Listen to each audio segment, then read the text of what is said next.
lisons la parole du Seigneur dans le livre de Jérémie. Jérémie au chapitre 18. Nous lisons les 7 premiers versets. Jérémie 18, premier verset jusqu'au 6e verset. Que le Seigneur soit loué. Amen, amen. Hein? Jérémie 18, 1 à 6. La parole fut adressée à Jérémie de la part de l'Éternel en ces mots. Lève-toi et descends dans la maison du potier. Là, je te ferai entendre mes paroles. Je descendis dans la maison du potier, et voici, il travaillait sur un tour.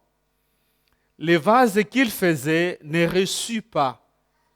Comme il arrive à l'argile dans la maison du potier, il en refit un autre vase, tel qu'il trouva bon de le faire. Et la parole de l'Éternel me fut adressée en ce mot.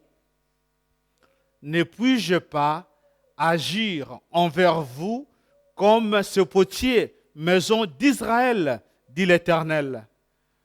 Voici comme l'argile est dans la main du potier, ainsi vous êtes dans ma main, maison d'Israël. Amen.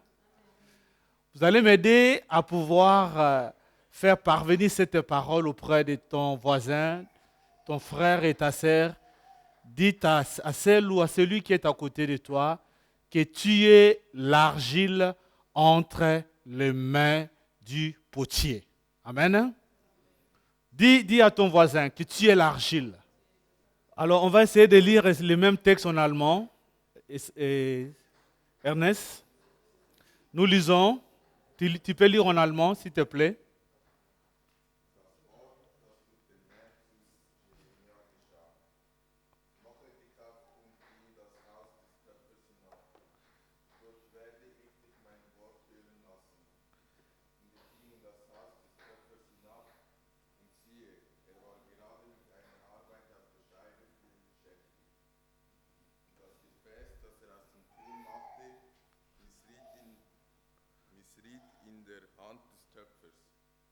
Machte wieder ein anderes Gefäß daraus, wie es in den Augen des Töpfers recht war zu tun. Und das Wort des Herrn geschah zu mir. Kann ich mit euch nicht ebenso verfahren wie diese Töpfer, Haus Israels, spricht der Herr. Amen. Il y a le mot argile ou bien le mot vase en allemand, c'est pareil. Mais en français, nous allons voir qu'il y a une différence. Avant qu'on arrive à produire un vase, la matière première qu'on se sert pour produire un vase, on appelle ça argile. Ici, c'est wie eine spezielle Erde. Ici, c'est ganz spéciale Erde. Donc, c'est une terre qui est spéciale. Une terre qui, nous qui venons du pays, nous connaissons cela parce qu'il y a beaucoup de maisons aussi dans nos régions où on a construit avec l'argile. C'est une terre qui est jaunâtre, orange, et quand on mélange, et après quelques temps, ça se rafferme, ça s'endurcit facilement. On peut aussi s'en servir pour construire les pots, les vases, tout ce qu'on peut utiliser pour se servir dans la maison. Amen. Et bien aimés dans le Seigneur, je voudrais vous emmener aussi dans ce voyage. Que Jérémie a été invité par la parole du Seigneur. Jérémie était le prophète du Seigneur. Et que le Seigneur lui a donné la mission d'aller parler à son peuple. À son peuple d'Israël qui avait reçu le plan initial, le plan divin, le plan du salut. Mais à cause de leur désobéissance, ils ne sont pas rentrés dans ce plan du salut. Et Dieu, par son amour, il voudrait les ramener entre ses mains. Dieu, dans son amour, il voudrait les racheter pour les restaurer.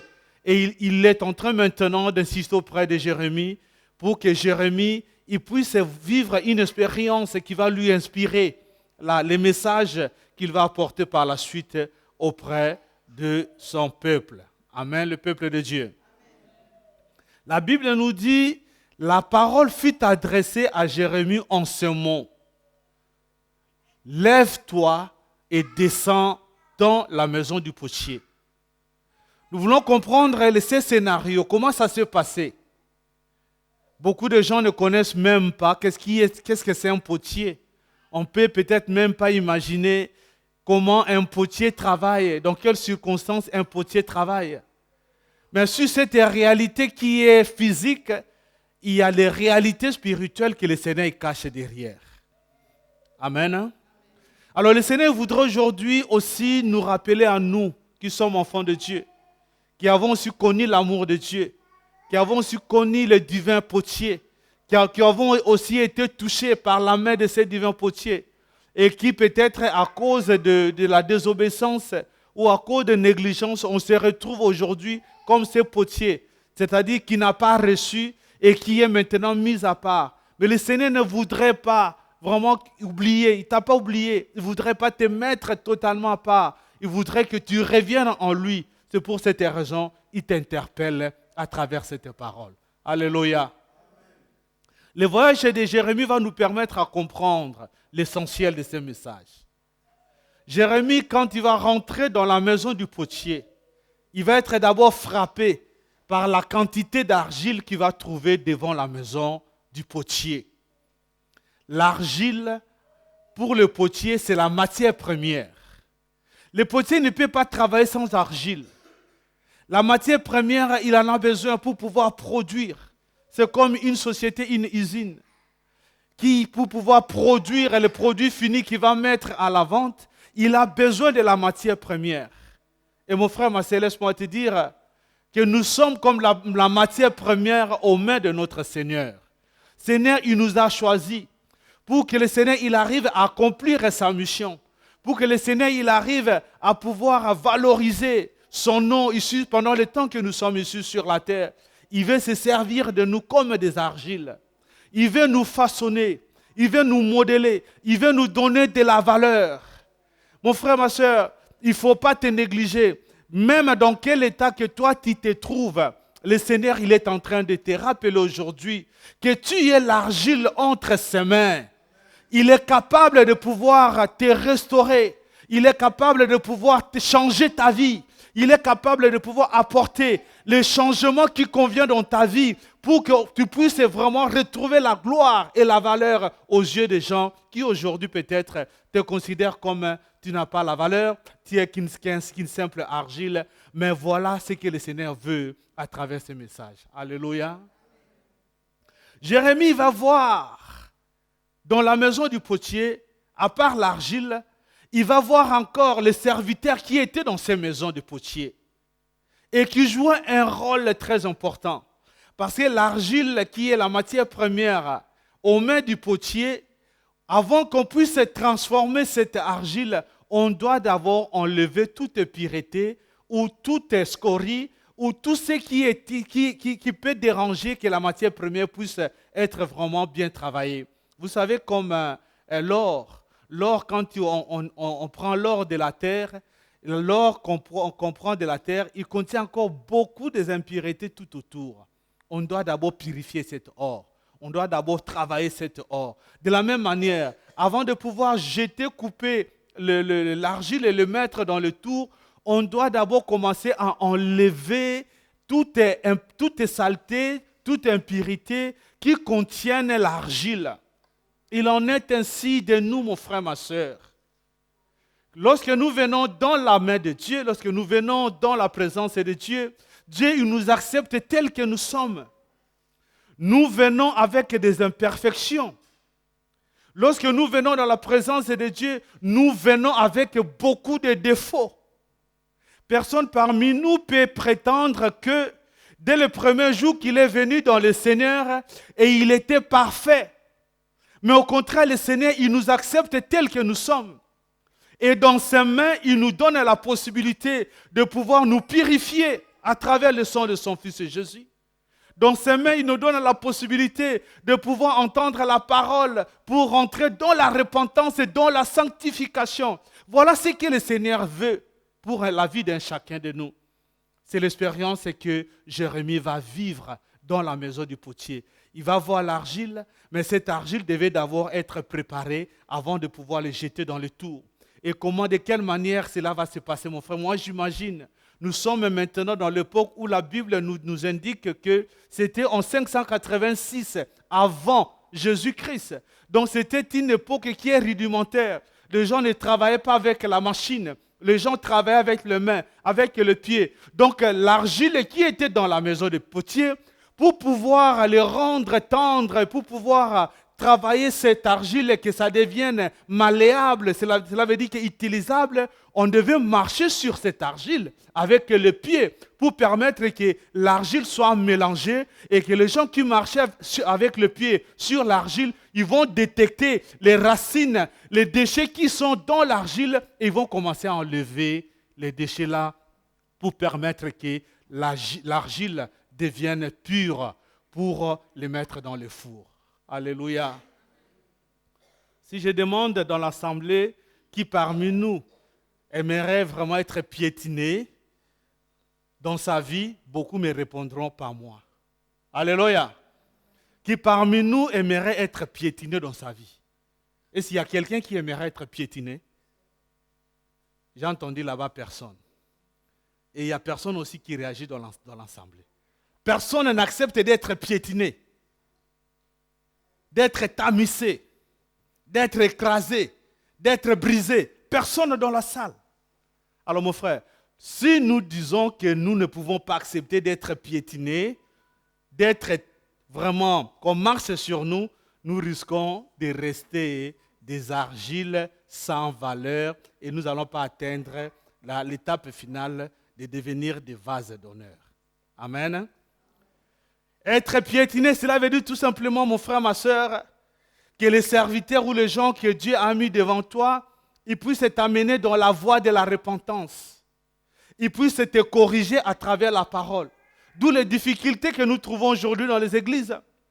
Les gens qui sont dans l'église et qui n'acceptent pas qu'ils soient corrigés. Les gens qui sont dans l'église et qui n'acceptent pas d'être instruits. Qui n'acceptent pas qu'on puisse les reprendre. Cela pose le problème, mon frère, ma soeur, pour devenir un vase d'honneur, pour que le Seigneur puisse se servir de toi et que réellement qu'il y ait une vraie transformation dans ta vie. Mon frère, ma soeur, il faut passer par la mort spirituelle et accepter d'écouter la parole de la repentance, de pouvoir écouter la parole de la sanctification. Et même si cette parole est difficile à pouvoir accepter, mais cette parole est utile pour te permettre qu'il y ait la vraie vie, la vie de Jésus-Christ soit imprégnée en soi. On doit passer par ce chemin-là qui est obligé. Est-ce que je parle à quelqu'un? Tu es cette argile, mon frère, ma soeur. Pour que tu deviennes un vase, il faut qu'on puisse vraiment commencer à pouvoir chercher à enlever tout ce qui est en mal en toi. Et la parole que tu vas entendre, même si cette parole est dure et difficile à pouvoir accepter, mais c'est la parole de la vérité, mon frère, ma soeur. Même si c'est cette personne qui se tient devant toi, on ne l'accepte pas pour une multiple raison, mais s'il amène au moins la parole, la correction, il amène au moins des choses qui vont te permettre que ta vie change. Il faut glorifier le Seigneur à travers cette personne. Dites Amen. Jérémie a vu l'argile. Jérémie a vu aussi les serviteurs du potier qui marchaient sur cette argile pour commencer à chercher à trier cette argile. Mais il y a eu aussi dans la maison du potier le tour. Le tour, c'est l'instrument qui permettait de pouvoir mettre les morceaux d'argile dedans. Et cet instrument permettait à ce que l'argile commence à tourner, à tourner, à tourner. Et le potier, avec les deux mains, il avait une main qui était dehors pour pouvoir saisir cette argile. Et la deuxième main, avec le doigt, il pouvait s'en servir pour pouvoir travailler minutieusement l'argile et donner cette forme à l'argile. C'est le symbole de l'amour divin de notre Seigneur Jésus-Christ. Alléluia. Mauvais que nous étions, méchants que nous étions, mais nous pouvons réaliser aujourd'hui que Dieu, à cause de son amour, il nous a rachetés. À cause de son amour, il nous a acceptés. Et il a mis la main. Il ne nous a pas rejetés comme le monde nous a rejetés. Il nous a entourés de sa main d'amour. Et il a commencé à pouvoir travailler à l'intérieur d'un chacun de nous, avec ses doigts, avec sa parole, à travailler au fond cœur d'un chacun de nous, mon frère, ma soeur. Ce n'est que dans cette mesure-là que nous pouvons espérer un jour que nous puissions devenir des vases reçus selon les formes que Dieu il veut nous donner. Est-ce que je parle à quelqu'un? Il y a l'argile qui est la matière première que nous sommes. Je vais illustrer par un exemple. Il y a aussi la piste de triage que nous devons passer. C'est le chemin qui nous amène vers la repentance et la sanctification. Il y a aussi le tour, l'endroit où on fait tourner l'argile et où Dieu y travaille pour donner les formes à cette argile qui est l'amour divin.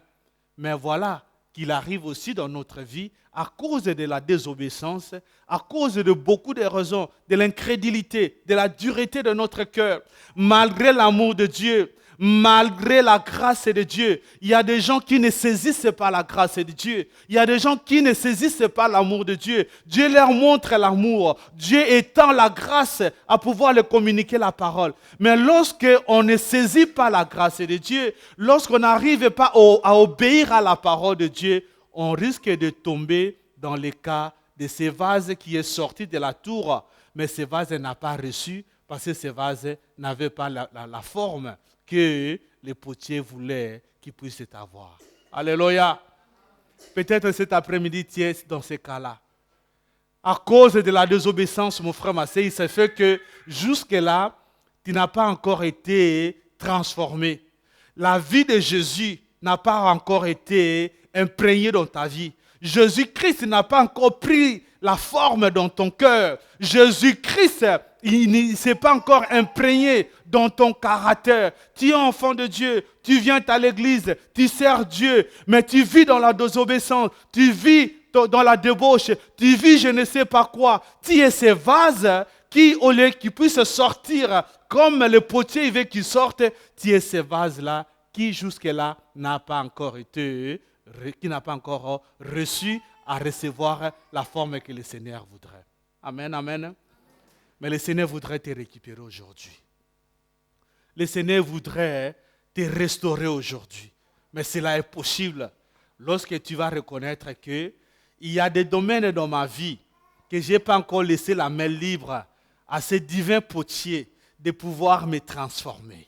Il y a des choses dans ma vie que le divin potier, il n'a pas encore mis ses doigts, il n'a pas encore mis ses mains, parce que ce sont les domaines qui sont fermés encore. Mais je reconnais aujourd'hui que je vais être cette argile entre les mains du Seigneur pour que le Seigneur me donne la forme qu'il veut. Je veux aujourd'hui reconnaître que je vais être cette argile maniable. Cela veut dire que c'est chrétien qui a un cœur sensible, qui reconnaît ses défaillances. Je suis ce chrétien qui reconnaît qu'il y a encore des imperfections en moi. J'ai besoin de la main de Dieu dans ma vie. Je suis ce chrétien qui reconnaît qu'il n'y a pas encore le progrès. Je n'ai pas encore atteint l'état parfait en Jésus-Christ en moi. Et je veux me laisser comme l'argile entre les mains du potier, afin que le divin potier commence maintenant à modeler mon cœur, à modeler ma vie, pour que je puisse un jour sortir, avoir les formes de Jésus-Christ pour la gloire de notre Seigneur. Dit Amen. Hein? Mais cela dépend de la décision de ton cœur, mon frère, ma soeur. Mais lorsque tu dis que, mais non, moi, cela me suffit. Je porte déjà le nom de chrétien. Mais il n'y a pas eu encore la vraie transformation dans ton cœur. Jésus-Christ, il n'a pas encore gagné toute ta vie. Depuis que tu es venu dans le Seigneur colérique, on te connaît colérique, tu restes colérique. Cela ne veut pas dire que Jésus ou Dieu n'est pas suffisant pour pouvoir changer un homme colérique. La Bible nous donne les références. Si on regarde Pierre, on regarde Paul, des gens qui étaient colériques, mais dans la main du potier, le potier les a modélés, il les a transformés, ils les ont changés. Ils sont devenus aujourd'hui des vrais vases d'honneur que Dieu utilise puissamment. Dit Amen.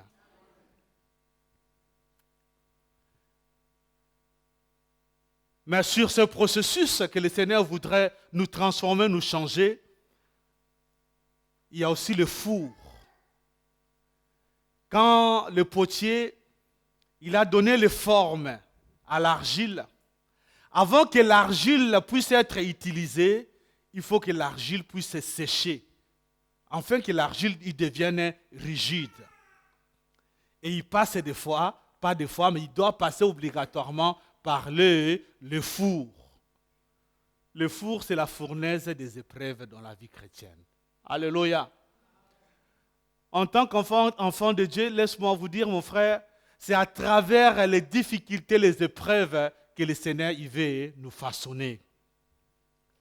Un enfant de Dieu qui n'accepte pas de pouvoir connaître les difficultés dans sa vie, qui pense que la vie chrétienne, c'est toute la facilité et tout ce qui est bon, n'arrivera pas à faire un grand chemin avec le Seigneur et n'arrivera pas à sortir au bout de cette procédure, de sortir vraiment comme un vrai vase que le Seigneur va utiliser. Et nous devons accepter les difficultés, les problèmes. Il y a beaucoup de personnes qui ont connu l'amour divin de Dieu, qui sont passées par ces chemins de triage. On a enlevé les imperfections. Dieu, il est en train de les perfectionner. Dieu, il est en train de les modeler. Dieu, il est en train de travailler dans leur vie. Mais arrivé juste avant la sortie, quand il va rencontrer les difficultés, les problèmes, c'est là où beaucoup de gens ils retournent en arrière. Et puis quand quelqu'un il retourne en arrière, il retombe entre les mains du Seigneur, il doit recommencer toute la processus. Cela veut dire qu'il doit retourner par les tours, il doit retourner par le four avant d'être qualifié comme étant un vase. Amen, le peuple de Dieu. Et je voudrais prendre une illustration pour vous faire comprendre comment expliquer une argile comme étant une matière première. Cela veut dire la base. Pour vous permettre que le produit fini un jour sorte, on a besoin de la matière première. Je prends l'exemple de Joseph. Et nous allons lire dans Genèse au chapitre 37, les premiers versets jusqu'au 6e verset. À partir de ce moment-là, nous allons comprendre que Joseph était une matière première. Joseph, quand il a reçu l'appel du Seigneur, le Seigneur, il s'est révélé en lui. Joseph, il avait en lui encore des imperfections que Dieu ne pouvait pas.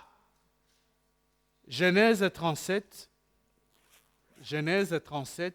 premier verset jusqu'au 6e verset. Nous lisons en allemand. Ernest, Genèse 37. Nous lisons en allemand, Genèse 37. Que le Seigneur bénisse mes jeunes sœurs qui ont compris que quand nous lisons la parole de Dieu, par respect à l'autorité de la parole, je l'ai déjà dit ici, nous devons nous tenir debout par rapport au respect de cette parole. Nous lisons Genèse 37, 1 à 6. Ernest va lire ça. Genèse 37, 1 à 6. Tu prends le micro.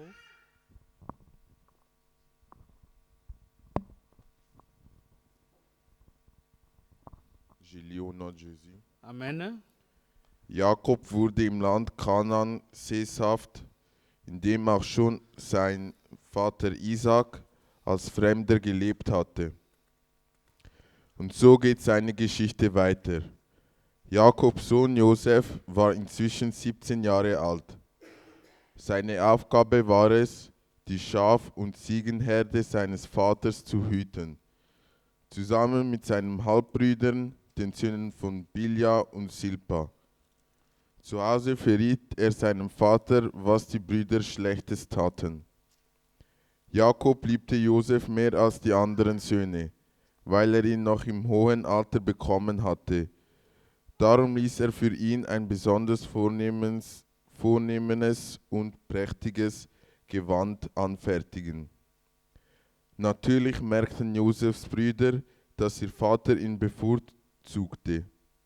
Sie hassten ihn deshalb und konnten kein freundliches Wort mehr mit ihm reden.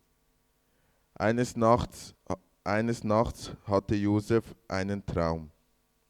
Als er seinen Brüdern am nächsten Morgen davon erzählte, wurden sie noch wütender auf ihn. Hört mal, was ich geträumt habe, rief Josef. Amen. Et nous lisons Genèse 41, le verset 46. Quand on a lu Genèse 37, à partir du verset 22, la Bible nous dit, voici la postérité de Jacob, Joseph âgé de 17 ans. Et maintenant, dans Genèse 41, le verset 46, Joseph était âgé de 30 ans lorsqu'il se présentant devant Pharaon. Aidez-moi. 30. Je suis allé maintenant dans Genèse 41, le verset 46, pour vous faire comprendre quelque chose. On a lu Genèse 37 et je sautais pour aller dans Genèse 41, 46, là où j'ai lu que Joseph était âgé de 30 ans. Est-ce que vous voyez ça? Vous pouvez m'aider en calcul. Dorcas, 30 minus 17. Wie viel gibt's? 13. Amen. 30 moins 17, ça fait, hein? Aidez-moi à dire à ton voisin, 13 ans. 13 ans. Amen. Hein? Mon frère, réalisez que le travail que le Seigneur il a fait. Vous pouvez prendre maintenant place. Pour transformer la vie de Joseph.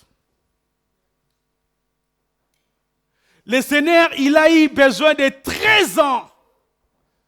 Joseph a 17 ans quand il est rentré dans le ministère, il a commencé le ministère. On va voir, il n'était qu'une matière première. Il avait des potentiels en lui. Il avait des capacités et des dons, mais des capacités, des potentialités que Dieu ne pouvait pas pleinement utiliser. Parce qu'il avait encore en lui des imperfections. Alléluia. Il avait encore en lui des choses qui ne pouvaient pas permettre qu'il puisse être établi comme premier ministre dans le royaume.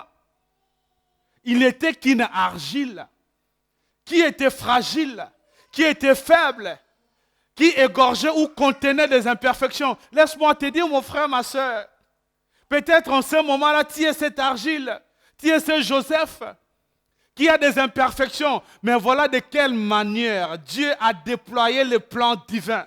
Il a marché avec Joseph pendant 13 ans. Et chaque jour, chaque année, chaque mois, Dieu il a porté une touche dans la vie de Joseph pour permettre que le plan de Joseph va s'accomplir 13 ans après.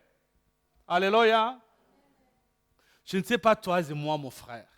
Combien des années le Seigneur est en train de chercher à pouvoir changer notre manière de vivre. Il y a des gens au bout de 13 ans dans la vie chrétienne qui restent toujours dans cet état primaire des enfants en Christ. Le Seigneur, il a tenté des années de pouvoir chercher un changement dans leur vie, mais le Seigneur n'a pas trouvé l'obéissance dans leur cœur. Et puis leur vie continuait à tourner rond.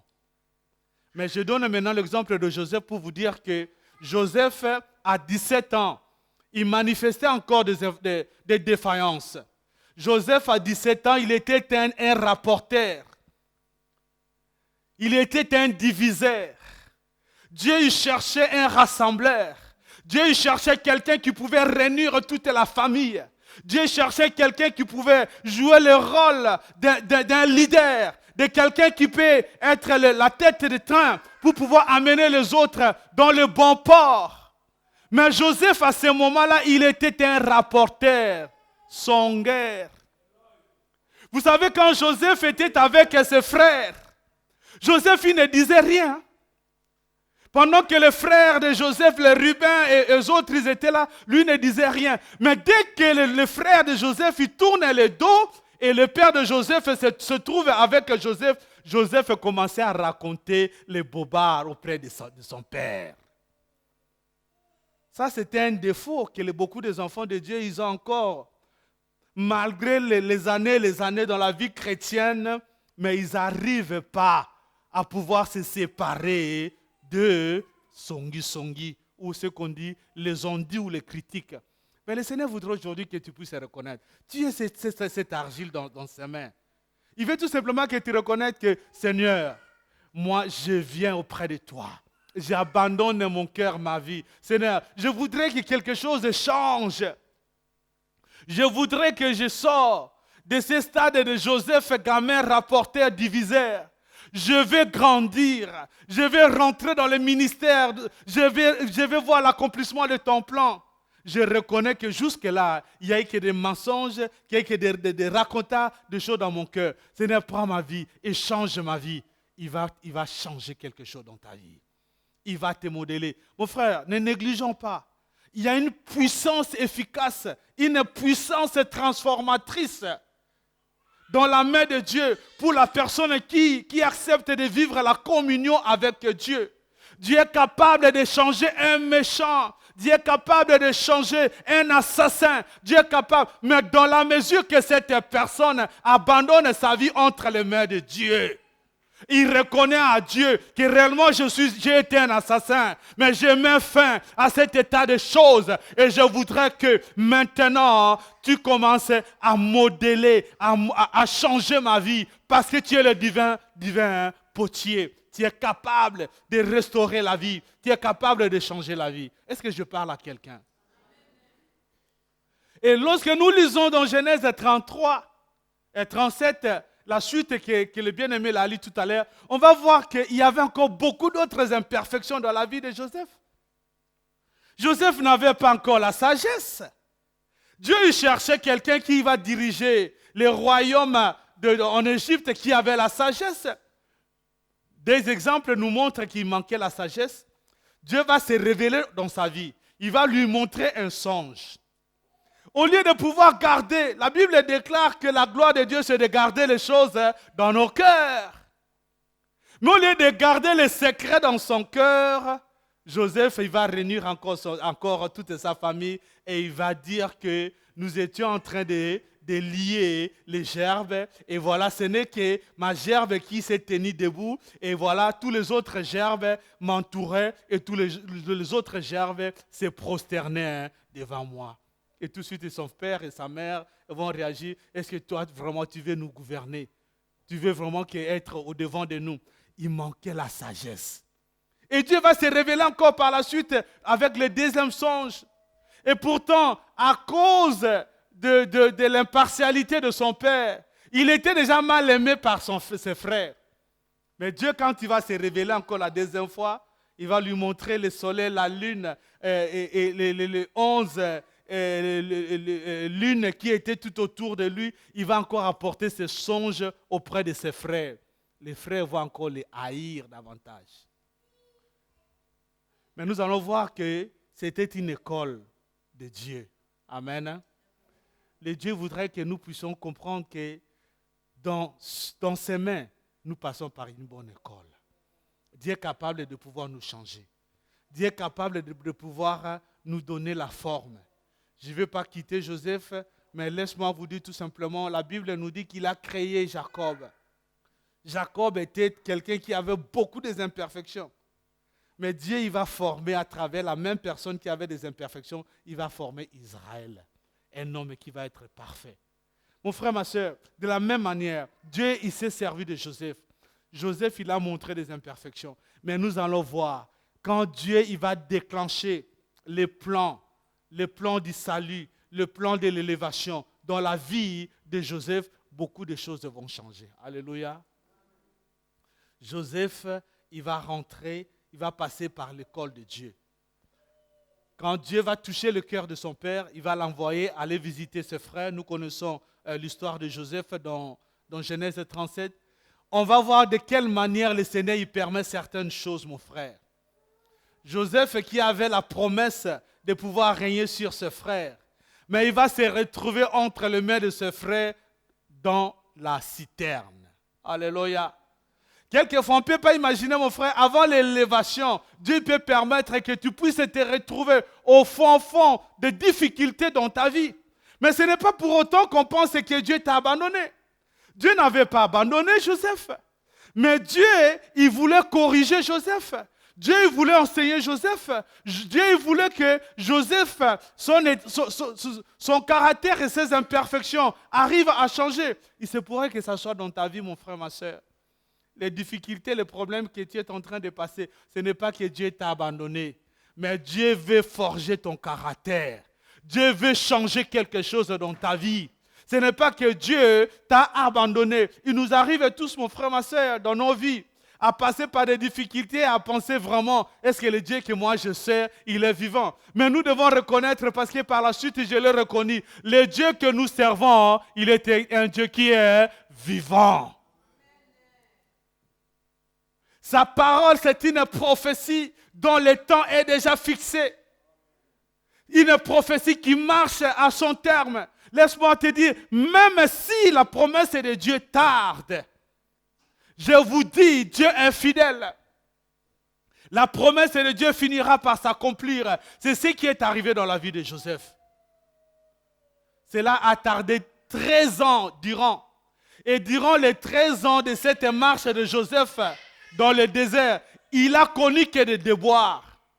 Joseph a connu des difficultés. Joseph, il va être vendu. Mon frère, quelqu'un qui a la promesse de pouvoir un jour être placé très haut, mais il va se retrouver un esclave. Et il va être vendu à 2 reprises. Il va être vendu aux mains des Madianites.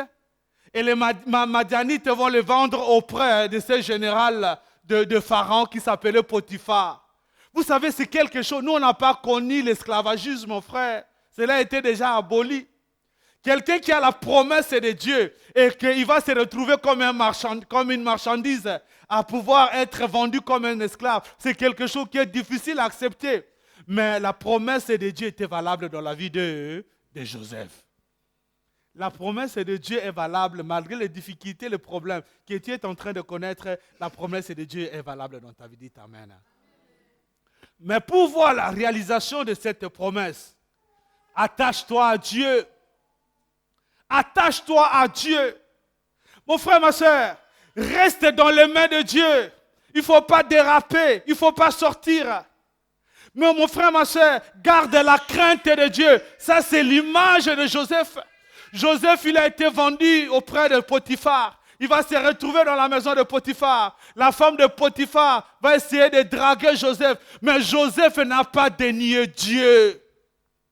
Joseph, il s'est gardé ferme dans la crainte de Dieu. Et on va voir la main de Dieu, le plan de Dieu, comment ça va s'accomplir dans la vie de Joseph. Dites Amen.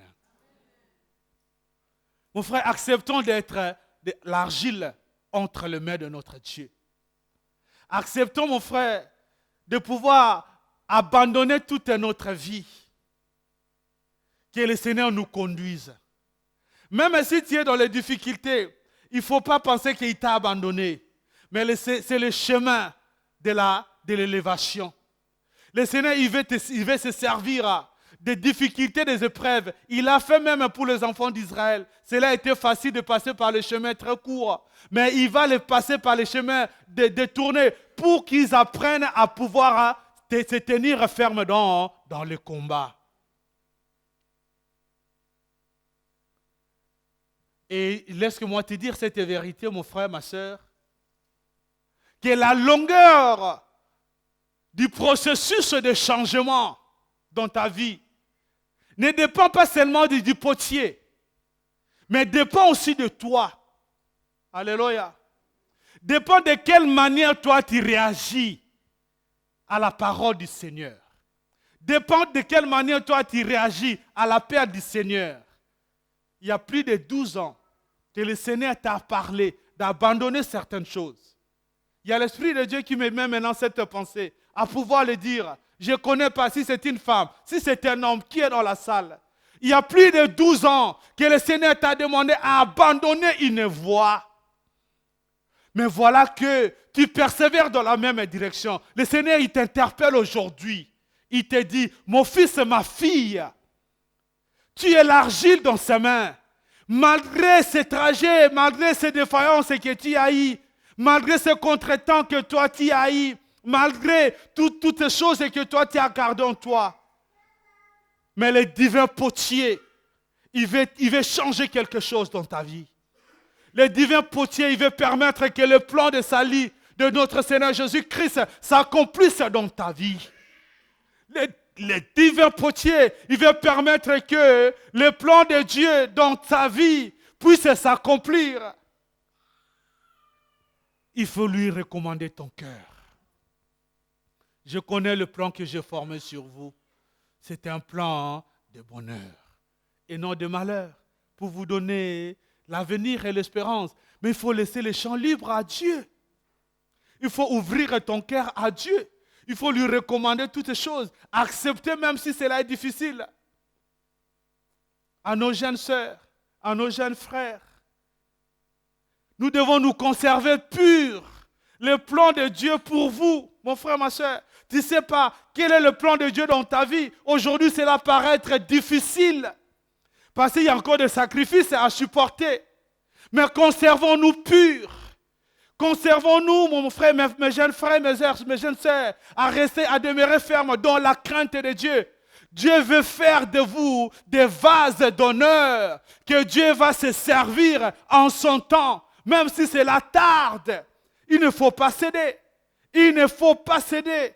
Il faut fermer les portes s'il le faut, même si c'est difficile. Mais Dieu a un plan merveilleux, un plan de grandeur, un plan qui va permettre que son nom puisse être glorifié. Mais il veut se servir de toi, il veut se servir de moi. Même aujourd'hui, tu es comme une argile. Aux yeux des autres, tu n'as peut-être même pas de valeur, mais Dieu veut te transformer, veut te valoriser. En fin de compte, tu vas sortir comme un vase d'honneur à l'image de Joseph, qui, lorsque nous allons lire la parole de Dieu dans Genèse 41, au premier verset 44, nous allons voir de quelle manière Dieu a élevé Joseph. Il a commencé d'abord à travailler dans la vie de Joseph. Il a commencé d'abord à changer la vie de Joseph. Il a commencé d'abord à modeler la vie de Joseph. Et quand Joseph, il a passé tous ces stades-là, arrivé au stade final, Dieu a permis que Joseph il puisse connaître la gloire. Amen. Amen. Genèse 41, 41, la Bible nous dit: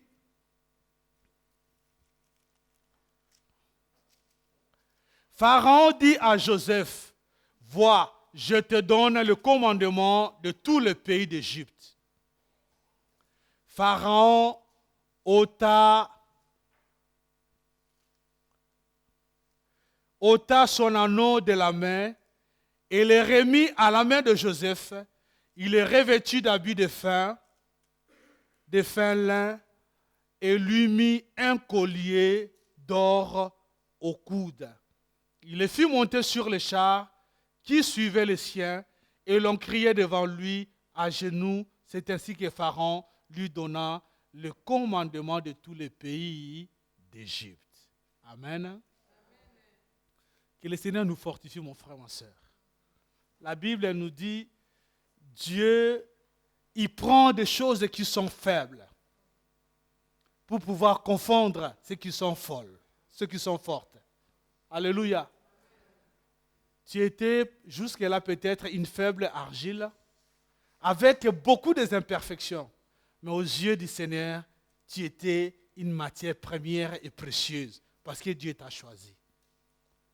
Et lorsque tu entends cette parole, le Seigneur veut tout simplement te dire que recommande ta vie entre ses mains. Que tu puisses marcher, te laisser diriger par le Seigneur. Que tu abandonnes toutes tes voies entre les mains du Seigneur.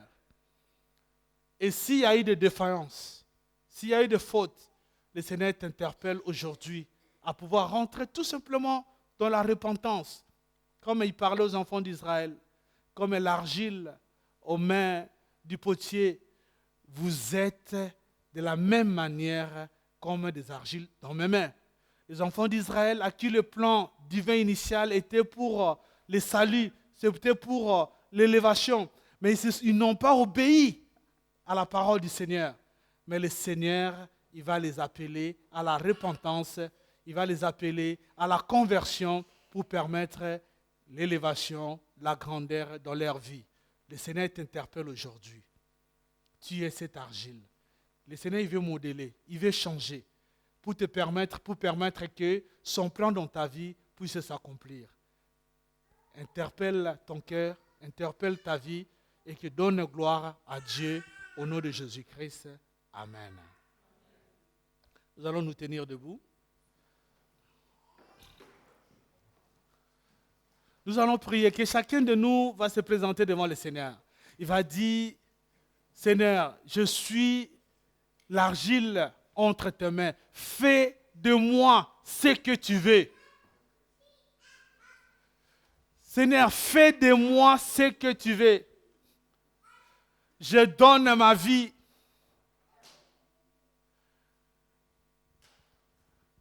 J'abandonne mes projets et tout ce qui est en moi, je les laisse entre tes mains.